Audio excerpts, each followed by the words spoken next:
Пристигнувате во Сегет со 8 разлика, дали се доволни за Келн? Ќе видиме. Прво полувреме, тоест први надпревар заврши многу добро за нас, ама сите знаеме дека су ови надпревари многу тешки да се играат и тешко е кога мислиш што ќе биде доволно со колика разлика. Мислим да мора да биде у глава на сите играчи да одиграме одличен надпревар и после тоа можемо да збориме да смо стигли до Келн. Без добар надпревар со наша страна нема шанса да гледаме цело време у семафори да мислиме што ќе биде и како ќе биде. Еден од адутите за победата во Скопје беше публиката. Добре ја знаете публиката, во Сегет стиграле европски надпревари. Дали може да очекуваме таква атмосфера или притисок од трибините?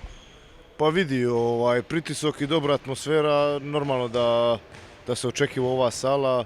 Ово е еден рукометан град кој многу сака ракомет и сигурно ќе биде добра атмосфера, ама нема нигде да е добра атмосфера као Скопје, така да навикнути сме на притисак. Оваа екипа показала оваа сезона да може да игра и у Веспрем, и со Монпелје, и со сите.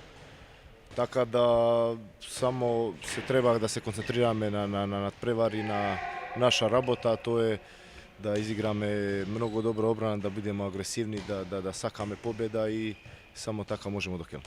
Ако Сегет беше фаворит пред доилите двомичите во четвртфиналето, а сега Вардар може да превзема таа функција. Се согласувате ли да бидете фаворит во овој надпревар?